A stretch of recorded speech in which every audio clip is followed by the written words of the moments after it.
Good afternoon, ladies and gentlemen.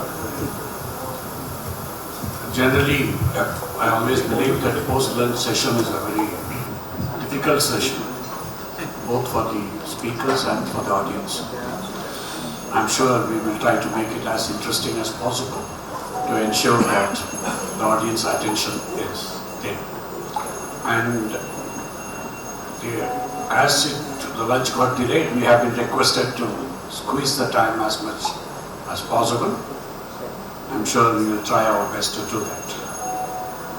When BCCI told us that there is a panel session on camels, tigers and unicorns, I was wondering what is that? What are we going to discuss about camels, tigers and unicorns? And then I asked them, and the understanding I got is that camels, tigers and unicorns, rethinking science and technology, enabled innovation is a very, I understand, is a very interesting book by Shailendra Vyakaranam and Uday Patke. It draws on innovation data gathered over a period of 1995 to 2015 from 300 science and technology enabled firms. Camels are internally resourced firms. Tigers are funded by angels and VCs, and unicorns take huge high-risk investments based on their hope that a sustainable business model will emerge. This is essentially the highlight of today's program, bringing all of them together. In this session, I have with me entrepreneurs who have led successful ventures of camels, the large players. We are here to learn from them about growth, challenge of scale, importance of infrastructure and talents, more importantly, how their ecosystem has shaped the journey of their entities. Since we have been requested to squeeze the time, I will request the question from what I asked, 5 minutes for each speaker should do, and later on we will continue with further questions. I'm starting with Mr. Dipankar Mukherjee of M Junction. How was the journey from being startup and established corporate, which started in 2001 with 6 people, and today not only India's largest e-commerce company, transacting worth about 6,58,000 crore, but also runs the world's largest e-marketplace for steel. You are surely a successful story which Bengal may boast of. Your space. Thank you, Mr. Radhakrishnan. Let me start by thanking BCCI for putting together this wonderful event. I've been here since yesterday evening, and some of the ideas from the youngsters who are there, sitting out there, it has been great to listen to them, as also the questions which we had from the VCs and the investors. So in a way, a great event put together, and what we will try to do from our side in this panel, I'll try and bring together what is it that has worked for M Junction, which was a startup 21 years back. So post lunch, let me start by asking, would anyone in the audience have seen a movie called Gangs of Wasseypur? Any show of hands? Great. So maybe I'll start with the Gangs of Wasseypur and briefly touch upon, since we are in Bangalore, I'm hoping many of you have seen Kantara. So I'll touch upon these two and see where we go. Now, about 20-25 years back, 2 large steel majors, the steel industry was not what it is today. 2 of the largest steel majors, Tata Steel and Steel Authority of India, had a massive problem. 4 to 5% of what they produced could not be sold at the rates they wanted, at the timings they wanted. And if whatever was not sold was non-prime steel, and I'm limiting myself there, it had to be evacuated from the plant, let's say in 15 days or max 3 or 4 weeks, otherwise the production would get stuck. But the evacuation was a problem because the material had a certain value which was not sellable, because people who own the transports in places like Bokaro, Jamshedpur, Bhilai, Rourkela would command the sales rate, and these two steel giants never got what they wanted. So they had a common business problem. Both of them came together to form this joint venture N Junction. That's how it started, to solve a common problem. And yesterday in the evening session, for those who were there, we were talking about what problems to start solve. There was a lot of getting into AI, blockchain, the tools and tackles which are available. But essentially there was a massive problem which needed to be solved, and here was a company which was formed to solve that problem. So that was number one. Number two, beliefs, sayings. I'm going back to Kantara. One of the sayings in finance is, you may or may not agree, but the saying is, top line is vanity, bottom line is sanity. We in N Junction have believed that. So for the last 21 plus years or 22 years, every quarter has been profitable for us. Every quarter the cash flow has been positive. So that's how it has been run.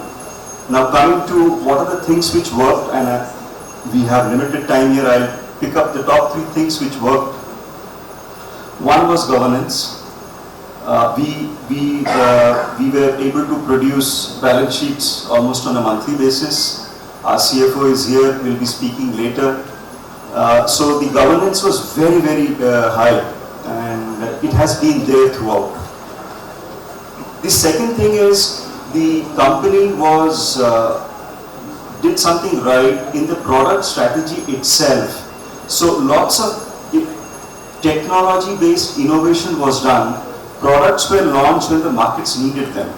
For example, the starting was with an auction engine which was tech-based, but when the pandemic struck, a major stainless steel company came into, or a major aluminium company came into steel production, and they wanted to disrupt. They said that we don't have feet on street, we don't have 1,000 people sales team all over India. How do we sell? And when it was scoped that you could sell online and you could, people didn't believe it could be done. But today steel is sold online in the last 3 or 4 years. So the platform, the technology, the disruption, the way customers buy steel has been disrupted. We heard about how jewelry selection has been disrupted just before lunch. Even steel, very large products being bought, very high value products being shipped all across the country, being bought online. So this was the second thing which was ticked right. And the third thing was skill.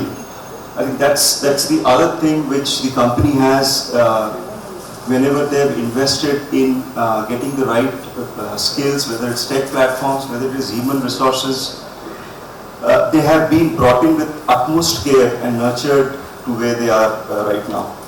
So having said that, the future now, we have done it for the last 21, 22 years, but we have to be as agile as the startups whom we heard from yesterday evening to be equally successful in the times to come. Thank you. Thank you, Mr. Mukherjee. Just one small question. Since you are the one which Bengal can boast of, what do you think about Bengal's contribution in your success? Thanks. That's a great question. I think we are headquartered out of Kolkata, about 950 people. So we have never had a dearth of resourcing. Skills have always been available whenever we wanted. So great skills there. We are based out of Sector 5, which is the IT hub in Kolkata. and it can compare with the best in the world. The infrastructure is absolutely great. Thank you very much. Mr. Radhakrishnan from IBM. How supply chain integrity may transform business enabled by technology across sectors and in terms of efficiency and also environment, social governance? Thank you, Mr. Radhakrishnan. First of all, let me thank BCC and I for thinking beyond Bengal, right? So you thought, you executed, and today we are here at a large number, right?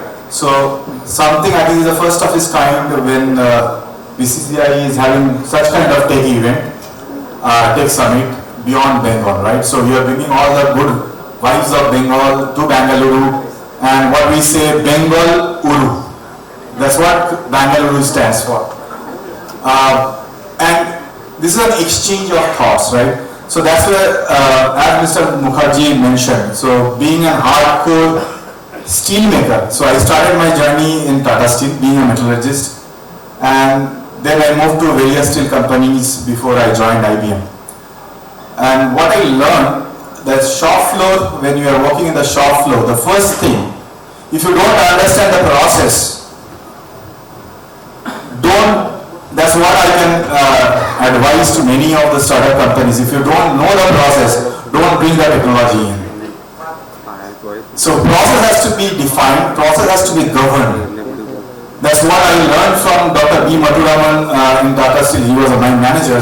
And then when I went to Mittal Steel, even Mr. Malay Mukherjee, who is a well-known steel maker in the world, he taught me the various things. He taught me how to sustain in any environment in terms of any kind of disruption.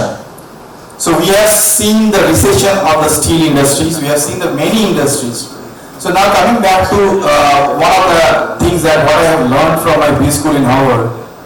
So one of my professors used to say, form, right? So forming, then you storm, then you put the norms, and that's what forming, storming, norming, and executing. So don't jump to the solutions when it comes to any kind of, whether it is a supply chain or anything. So today's supply chain dynamics are pretty different. Today the last mile is being assessed by the customer experiences, and that is more of an interactive customer experience. Today we cannot say, okay, we sold the product, it is delivered, and that's end of our job. It's not like that. So any kind of supply chain processes, what I have seen across the industry, because I have been into, after I joined IBM and been there for last 17 and a half, almost 18 years. So I have worked all across the industries, whether it is an airlines industry, whether it is a industrial products or a pharmaceutical industry. So supply chain starts from understanding the customer, not only the customer, right? How the customer needs that we are adopting, and that how we are translating. Today, why BCCI has thought of coming out of Bengal and doing this? Because the demand is there, and in Bengal we have the great minds, which our minister has also mentioned in the morning. We have the best institutions in Bengal where we are producing the supply. I mean to say supply in the sense resource. Resource as a supply, we have to hold them back in Bengal and then go for a demand fulfillment. There are various demands, as we have seen when Bandhan Kunnagar was demonstrating in the villages that they have went and helped with the different kind of aids. So they understood the needs, they translated those needs, and they cater into the villages where actually these things can be implementable. So if I go by any kind of supply chain strategies, or say for example any kind of startup which belongs to the supply chain dynamics, so we need to understand where the ease of implementations are.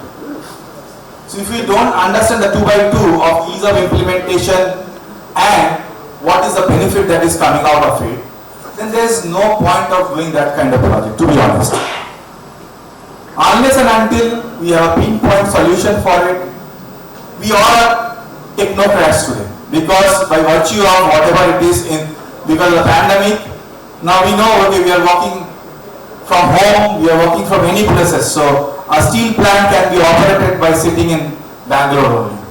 So those kind of technology with the AI or GenAI, or say with the quantum computing and other things, we have a huge availability of the data lakes. So we can play with any kind of data. So data is not a challenge. I am going back to my school days or the college days when we used to do a time and motion study by sitting in the processes. So today the processes of supply chain has been changed. I want to say that fundamentally it is same, but we are reinventing the supply chain.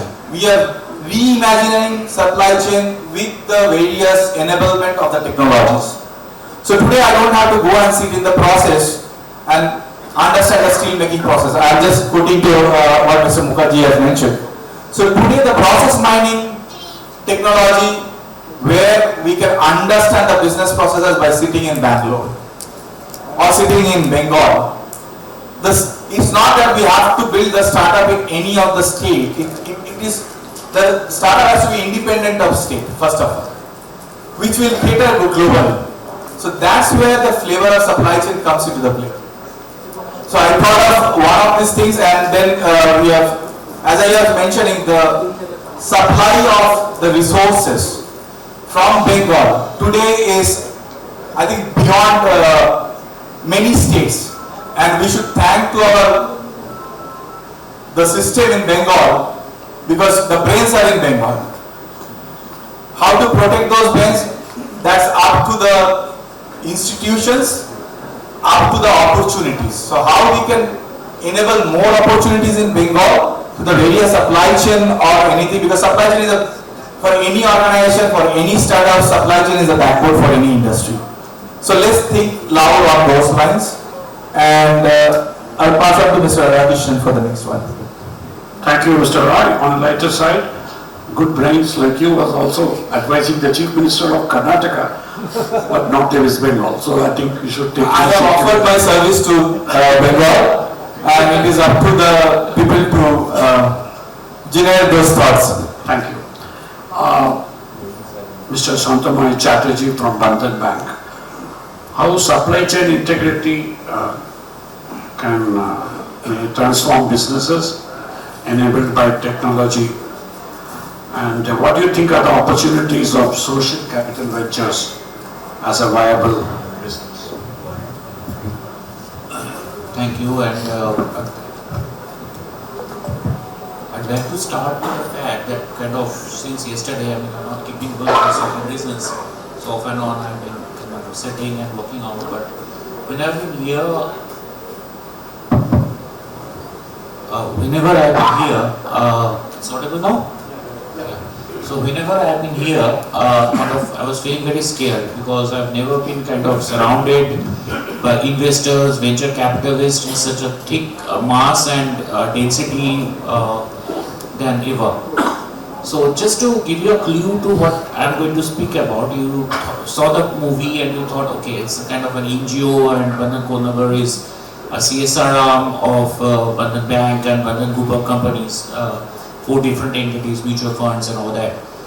So this is my 26th year in my career, which began with Government of India in bureaucratic services, and then I moved on to World Bank, UNDP, Asian Development Bank, and almost after 24 years working in Africa and Asia at large, I kind of, for family reasons, etc., I had come down to Bengal, of course, being offered by Mr. Chandrasekhar Ghosh, who is the founder and chairman, Indian chairman of the Bandhan Bank, that kind of he's interested that new age, what should I say, infusion into social development and economic development is required. And one of the things that I've learned in my career, working across as a development economist basically, is that the fast pace of human development, of course, has got a sustainability question as to what we are doing and how we are doing it. And also is the fact that most of the market that we cater to when we look at technology, because of the heavy R&D investment that is done is a very quick recovery. So we don't look beyond cities or metropolitans or concept that momo can be sold and people will be craving for momo at 11 o'clock in the night and where they would get it, so momo had come in, and it's a good initiative. What we are losing out on a larger scale is that 65% of India's population, or globally if you look at 60 to 70% of population, are in need of technology gaps, and we are surrounded by technology. I mean, we took 1 lakh years to invent a stone chip can be a knife, but in the last 70 or 50 years or 200 years, the technology has pushed human development to the brink that we are almost in a center of losing sustainability and sanity at the same time. So I'll give 2-3 examples of the work that I have done and what Bandhan Konagar is trying to do right now. So in one of my assignments and kind of work, I looked at household energy needs, and you would be surprised to know that even like till 2010, around 70% household energy needs of a rural household would be concentrated on cooking, and they would be using very generic cook stoves, even LPG, etc. And I'm talking about an experience across 35 countries that we surveyed. And there was just one technology study that we did, that food is cooked in different cultures in different ways, and just if you look at the vent size or the oven port size, and just a reduction or increase of it could actually help the world save almost $2.3 billion, because it's a waste of energy that is happening when you would be mostly boiling something, because the culture of that country decides mostly boiled food. You don't need a very narrow pot, or the pot could be widened because if you are baking or kind of frying too many things. So that report actually enabled several LPG cook stove manufacturers and other kind of cook stove manufacturers to kind of take the study report and change the port or the vents of the cook stoves they were selling in the market, saving them huge amount of money, and also the natural wastage of gases and etc.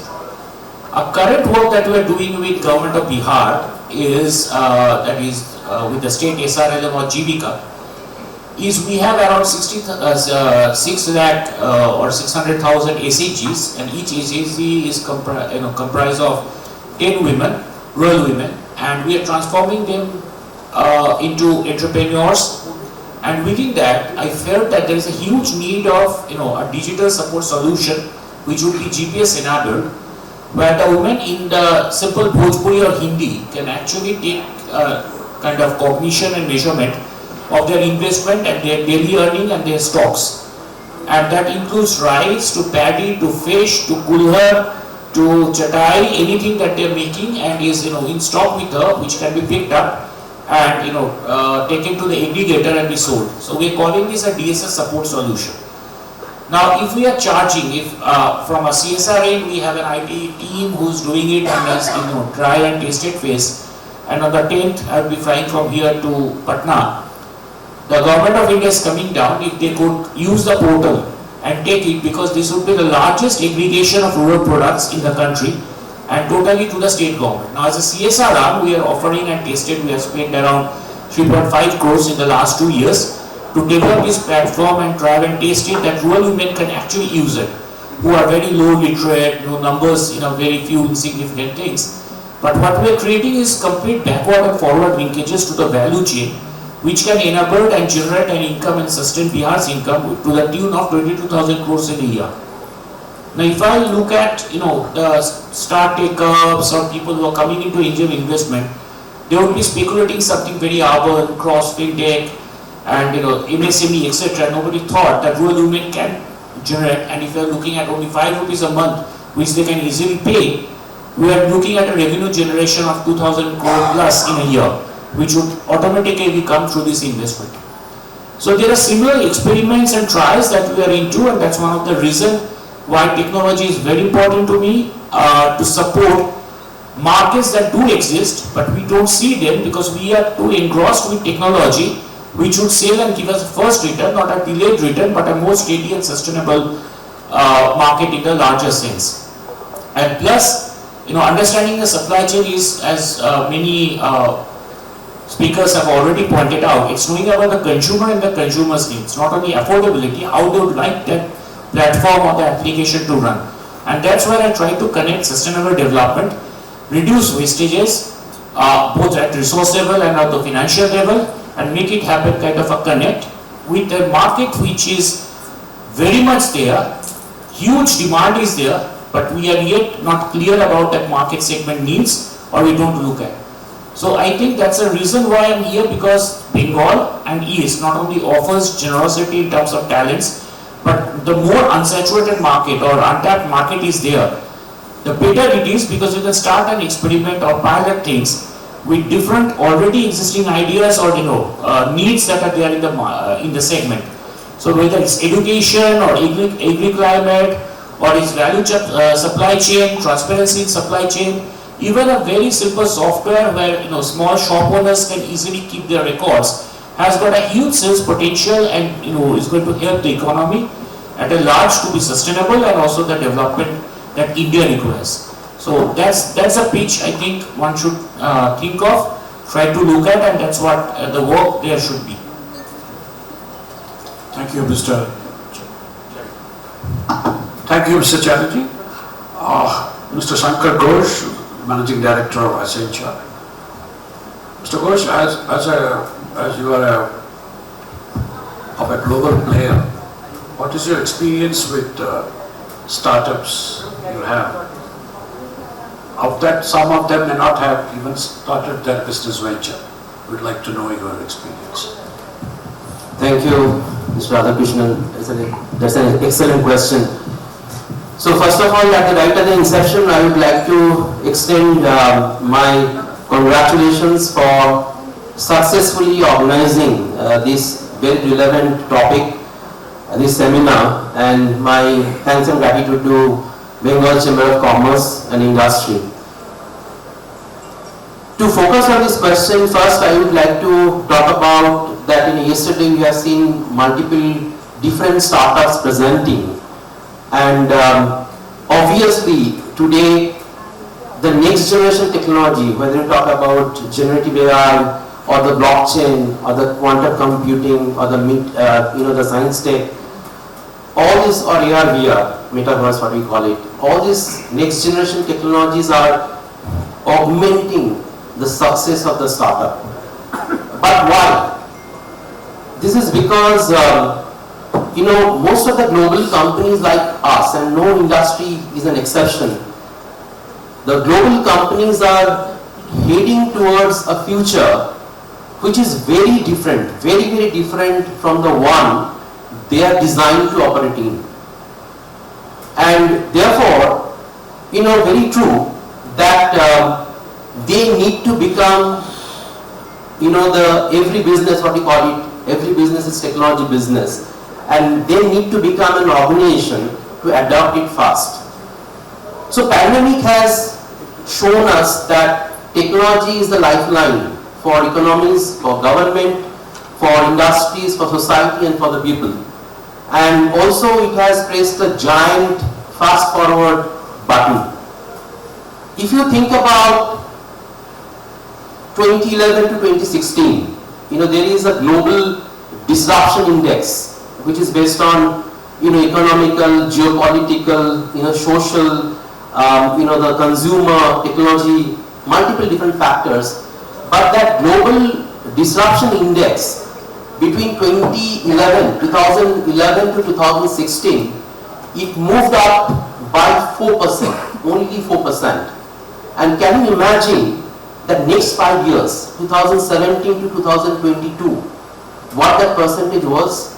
It was astronomically high, 200%. Think about the 4% to 200%.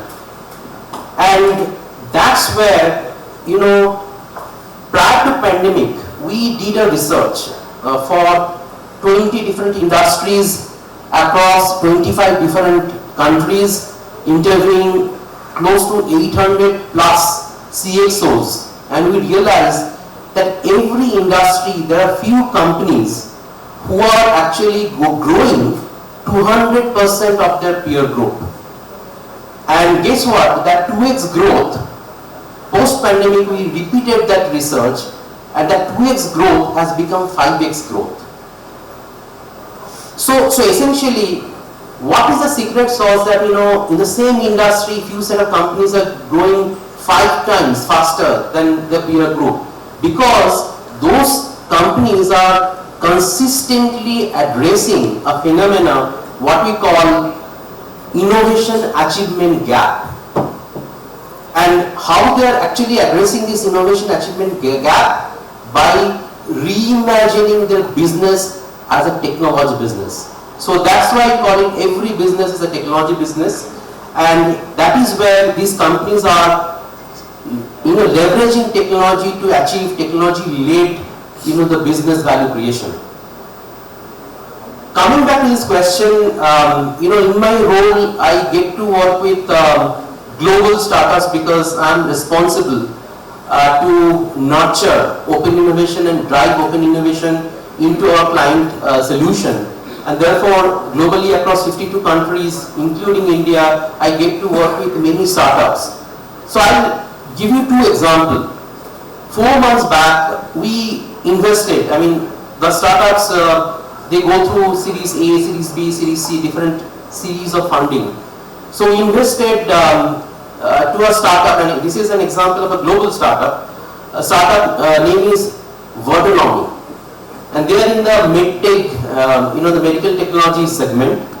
Verdonomy has got digital twin simulation solution to offer to the medical device manufacturers to create a patient virtual environment so that they can test those medical devices in a much reduced cost, and also in an environment which is having lot less complex in terms of the medical regulation. And therefore those medtech companies are able to bring those life-saving devices faster to the market. And this solution, this simulation solution works on ever expanding the real clinical data that reflects on multiple different factors like the anatomical variability or demographic diversity or pathological condition, and it can provide a lot better result in terms of what an actual clinical the experimentation would have earned. So that's a fantastic example that how technology is driving the business growth and serving the society. One more example I would give, and this is science tech, and this is an example from India. We recently invested in one of the startup called Pixel, and they are actually operating from India, and they are a space tech company. So Pixel's constellation of hyperspectral satellites are capable of capturing images in hundreds of wavelengths in a wide range of spectrum, magnetic spectrum, and thereby the leveraging AI, they are generating key insight about the health of our planet, which other satellites are not able to do. So imagine, and you can question me that what's the application of the business, but imagine if we can predict a famine much before the crop infection happens. Imagine if we can predict and stop an oil spill much before then it endangers the oceanic biosphere. These are the examples, these are the benefit which it can provide to agricultural, to mining and multiple other industries, and they call themselves, we are the health monitor of the earth. So again, an example of a company startup, they have not gone into venture, but we help them out. So I will sum up my pitch in terms of close to 3,000 deep tech startup, was there in 2021 during the pandemic, and this is astronomically growing at a staggering 53% CAGR. And imagine that today, 1 out of every 10 unicorn globally are born in India. So truly a very exciting time for all of us ahead, and that's the example how as a global organization we nurture multiple different startups. Thank you, Mr. Ghosh. Mr. Mukherjee, your company, Adamas Tech Consulting, is a new venture from very well known brand in Bengal. And Adam University, even before the Rice Institute, it is a new age technology consulting and solutions provider with operations in Calcutta, Bangalore and London. What is your experience of connecting these 3 regions in the country in tech business and also in abroad? Sure, thank you, Mr. Radhakrishnan. First of all, as I start, I think it's very important to congratulate BCCI for having conducted this session so well. I would also like to thank BCCI, especially for organizing this event in Bangalore. And of course, this vets the idea that we come with. I will talk about it a little more. So Adamas Tech Consulting, we are an organization, we are a self-funded organization. We are headquartered out of Bangalore, and we have offices in Calcutta, in London and in the US. So when we started about a year and a half back, we were very clear in terms of having a multi-pronged strategy in terms of locations. We also worked very strategically in terms of the intent of what we need to do. I think yesterday there were a lot of deliberations in terms of the startups presenting themselves, and then the ideas that they brought in. And I think one thing which was very clear is to be able to solve a customer challenge. And I think that's the prerogative, that's the most important thing. Technology is the enabler. So keeping that in mind, our objective was to be able to provide solutions to challenges for the enterprises. Now, many of the enterprises that are operating, most of the large ones, already have some systems, processes in place. Today, I think most of them are going through a process of digital transformation. And when we talk about digital transformation, it is not just in terms of the applications that they need to move, but also in terms of the data, the humongous amount of data over the several years that they have been transacting, and being able to generate some insights or from the data and be able to take some actionable intelligence. So that's really where we envisaged in being able to work. Our focus lines are in terms of operating in the digital transformation area and the analytics out of the data, which means the data engineering, the data transformation, and of course the technology services that come along with it. Now, keeping that in mind, bearing that in mind, when we started, I think most of the customers that we interacted with, and post-COVID, I think it was very important that the workplace became very dynamic. One could work from office, one could work from home, and the definition of the geography become very, very fluid. Now, for to be able to execute that and be able to have offices, we realized that Bangalore was the hub, and therefore it's very important to have the headquarters out of Bangalore. Now, keeping that in mind, we had the best of the minds, the best of the resources getting into our offices in Bangalore, and thankfully we have some very good resources, but it also ends up in having a high attrition, in having some high costs, which we had to mitigate, and therefore we looked at Calcutta, and we got significant amount of support to set up the office in Calcutta, where we have some very good resources again, very quality resources who didn't need to move outside Calcutta, or people who actually moved back to Calcutta, and the attrition rates were much lower. So that definitely helped the strategy. I think today international organizations not only look at being able to offshore solutions, but I think the front ending needs to be done like earlier days. It needs to be done from on site. So therefore, today most of the organizations that we discuss, that we talk with, are looking at right shoring of the operations, and that's really where our strategy in terms of defining offices in London to be able to take care of UK and Europe then and in the US. We also work with a lot of partners in the other areas, which are the Middle East and the Far East, but we also have a partnership strategy where we work with them.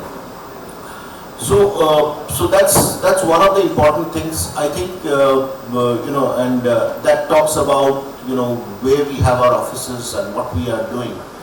I also wanted to, given the yesterday's session that we had, wherein we had some excellent presentations, I also want to talk about the fact that there were very good young professionals who came out with a lot of work that they have done around products, and I think it's very, very important to have products. But I think again, even going beyond product, I think that's something that has been shared by most of the panelists. It is the work. One of the most important thing is to be able to provide solutions to customer challenges.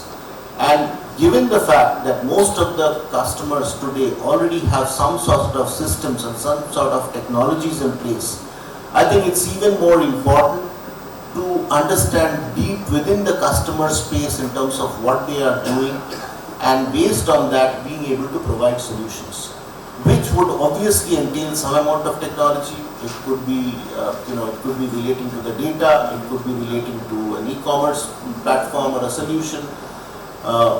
It could be with respect to innovation, but innovation for some customer challenge, that's something which is very important. Innovation by itself will not serve much of a purpose. So therefore there has to be a customer challenge, and that will come out of customer engagement. So the more we engage with enterprises, understand their challenges, and if we have 10 customers having similar challenges, being able to provide solutions or come out with products which will help solve these challenges, I think that will go a long way in being able to serve the community. So having said that, I think it's good that BCCI is actually having it in Bangalore and Calcutta, given the and we probably gets the idea that we had our offices in Bangalore and Calcutta. I'm looking forward to many more sessions like this. Thank you. Thank you, Mr. Mukherjee. Mr. Mukherjee, what is the greatest challenge of scale? Thank you. I think replication and scale is what everybody is talking about. When we, for us at least, when we solve a problem, we try and take a long-term view as to whether we are solving it for one customer. Can we replicate and multiply that many more times? So, if, for example, M Junction disrupted the way coal was purchased and sold, that same platform was used to disrupt the way today pulses are sold, or wheat or rice is sold. So whenever we have gone in for a tech-based or productization or a platform, we have all tried to take a longer-term view as to problems we are going to solve, and to be able to reuse what we have developed. Okay, thank you very much. Mr. Ghosh, how the global player leverages the potentials of a local market and your experience of the Calcutta market also, if you can say. Great question again. So in our organization in Accenture, we run something called Global Technology Innovation Contest, and wherein across 52 countries, every person Doesn't matter whether he or she has joined just now, a few months back, right up to the top leadership. Everyone gets to participate, and that's how we get thousands of ideas in our platform, and we ask those ideas to compete with each other, and then every country, they celebrate those ideas, the best ideas.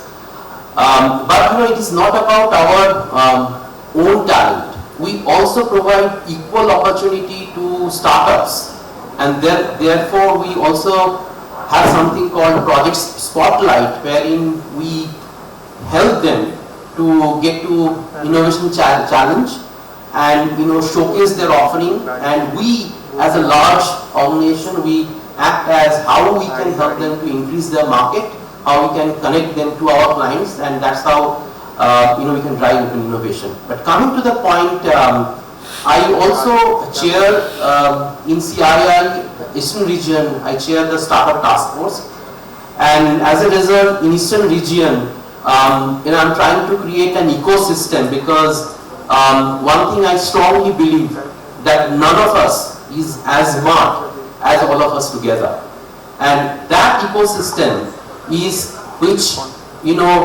helps places like Bangalore or other states. And because we have got great individual in Bengal, great talent, but how do we create that ecosystem so that individually, not individually, but collectively, people can achieve a greater thing.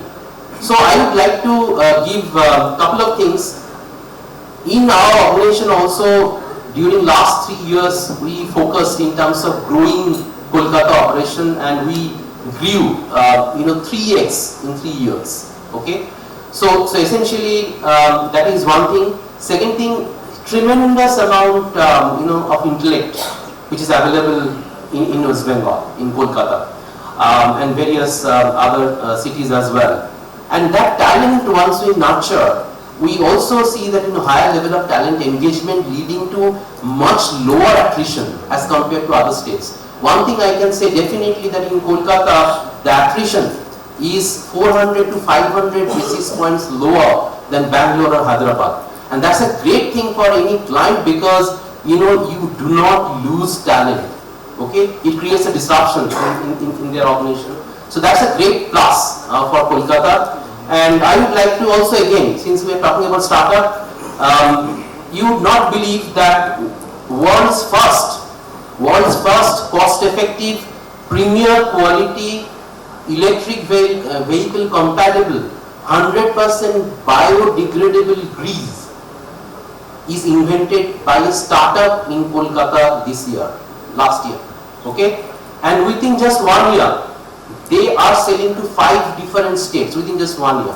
Think about it. Okay, they have recently also patented, the heat resistant, the water resistant, 100% biodegradable plastics of future. And guess what?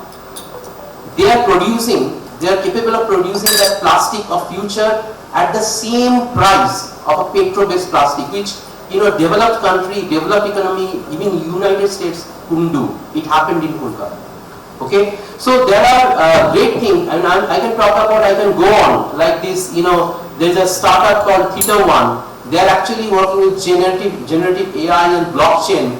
And guess what? They are working with multiple state governments like Telangana, governments like Andhra Pradesh, working from Kolkata. Okay, so I can go on like this, but there are multiple plus points. And therefore, in the morning, inaugural session, someone was talking about proximity, and we are in the intellect business, right? So therefore, in the true spirit of inclusivity and proximity, we are going, opening up globally also multiple countries where we are not there. Like, we used to operate from Singapore, now we are there in Thailand, we are there in Malaysia, we are there in Indonesia. Same spirit, in India, we are opening up multiple offices, like Ahmedabad, Jaipur, Coimbatore, and Kolkata. We have refocused to reignite our growth. So that would be my answer. Thank you. Great, is a good thing that you have told about the startups who are really been successful.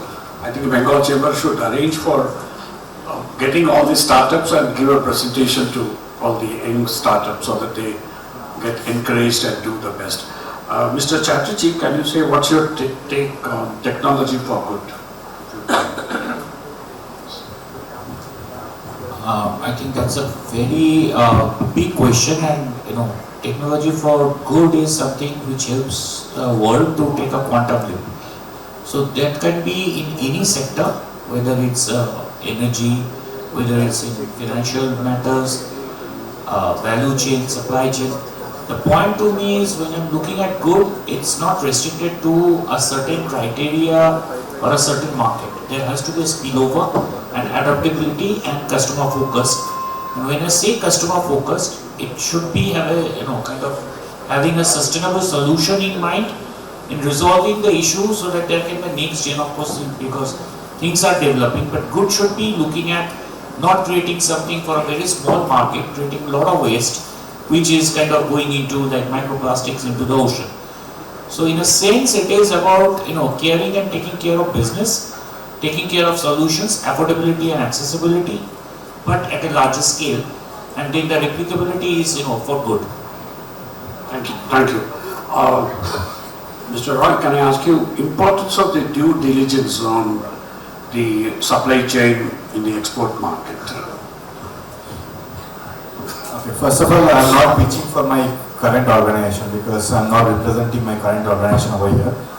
And I do see, if I represent, then I would have competitors of my organization here, right? And not to pointing out to Mr. Ghosh, definitely not. But still, as we see the scalability, right? In the world of startup, as we all discussed from yesterday till now, there are ample of opportunities, but how to pick and choose those? That's number one.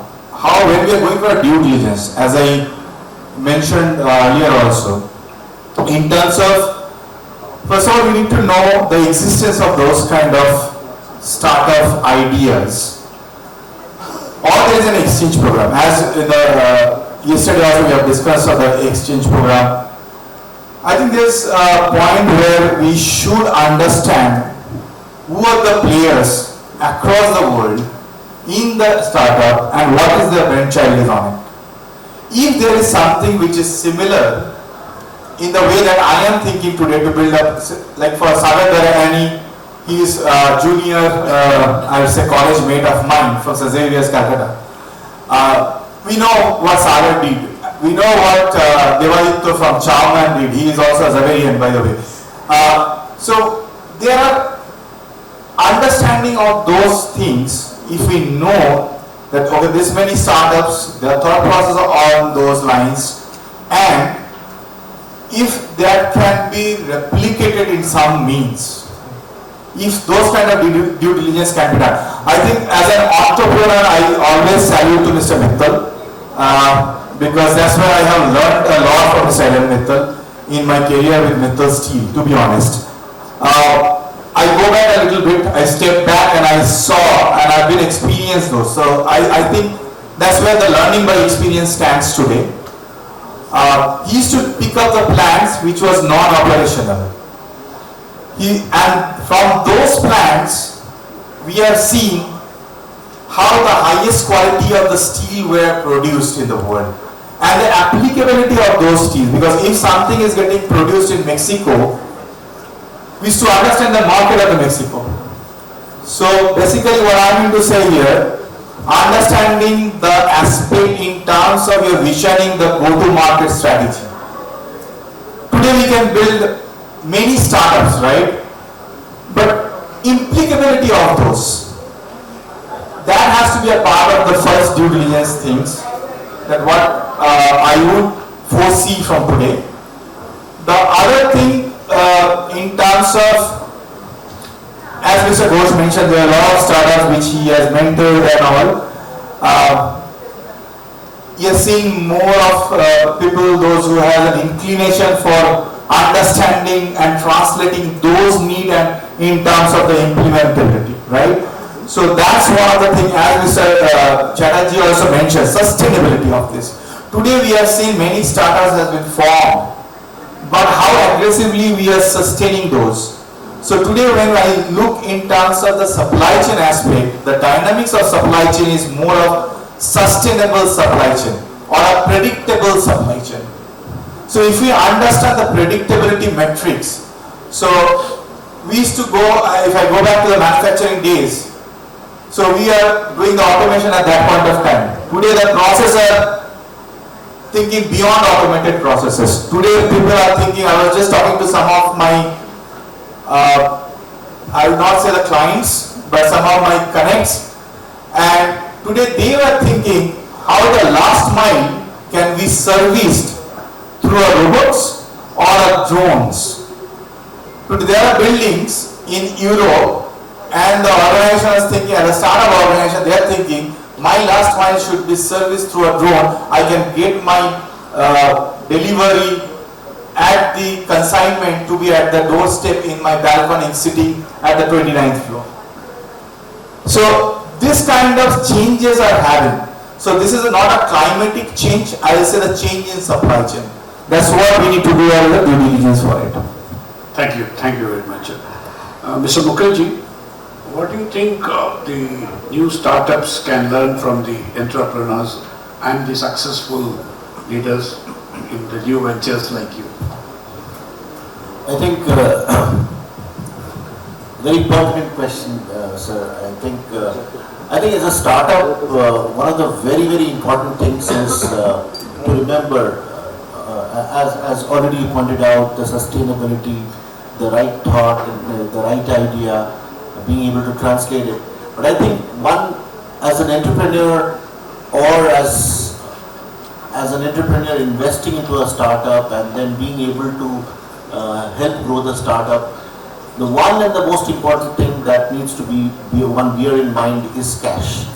Because I think the cash is the king, and first is to be able to sustain the startup, but second is also be able to generate back confidence in the investor that yes, we are going on the right path and there is promise.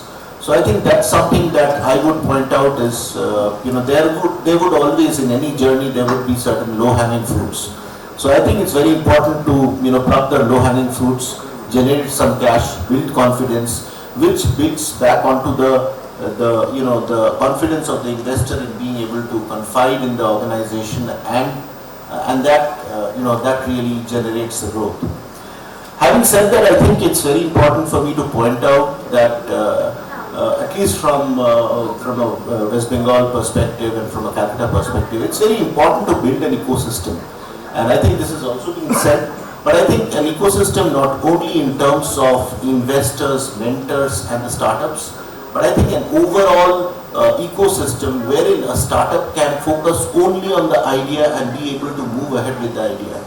We've talked about governance, we've talked about legal issues, we've talked about financial services, we've talked about various of the recruitment. So I think that overall ecosystem wherein the startup doesn't need to fend for help in terms of financials, in terms of legal, in terms of getting the right resources. So I think an overall ecosystem, and I'm saying this because Atomus Tech Consulting is a part of an ecosystem in Bangalore which nurtures startups. And the whole ecosystem helps the startup forget about every other issue, but grow and build on the idea that has been worked out. So that ecosystem needs to be there. I think we all need to partner together, build that ecosystem which will help flourish the startup story in Bengal. Thank you. Sure. So in the whatever you have said, Mr. Mukherjee, in continuation to that, I just wanted to add one thing: the awareness of the startup, right? So whatever the startup today is having, I'm just giving a heads up to the discussion that we were having with our minister last night. So he said that in West Bengal we do have now what we call this homestays, right? So how many of us beyond Bengal or within the Bengal we know about the homestays? I just need to see the hands. Do you know that West Bengal government provides homestays in the various states, various districts within Bengal. How many of us know that? Only 1 or 2 people, right? So the awareness was not being cascaded to us. Even that is planned, seeded. If the awareness has not been cascaded, how can we have the revenue to be generated? How the money will flow if the moral of that business is not known to us? So then yesterday I was telling Minister, like, can we go and see and then we forward all those notes to everyone saying that this is what Bengal does. So the campaigning or the awareness if the BCCI can do, or the startups that you govern today, do the campaign of that, make people aware that this is what has been produced. Okay, okay, thank you. I think as we have been advised to close, we will not go for any audience question and also any concluding remarks by the panelists. Apologies to the panelists, but we can't. Yeah, they can always connect with us in our social media, in our LinkedIn and Facebook. We are in Twitter. I personally look LinkedIn more. So if you're in LinkedIn, you will know that you will get the reply earliest. So you can look at me at Angana Goha Raichaudhuri, ANGANA Goha Raichaudhuri. So we'll close this. I would request Mr. Radhakrishnan to please present tokens of our appreciation to the panelists on the dais. And we really appreciate as organizers that you have been engaging with each other also, because these days seminars, apart from the knowledge part of it, it is more and more the networking forum. So just to keep you posted, the program would be followed by a networking over beer and kebabs. Stay back, take it easy, and please get engaged with each other. Friday night we thought it would be more convenient and more, what I would say,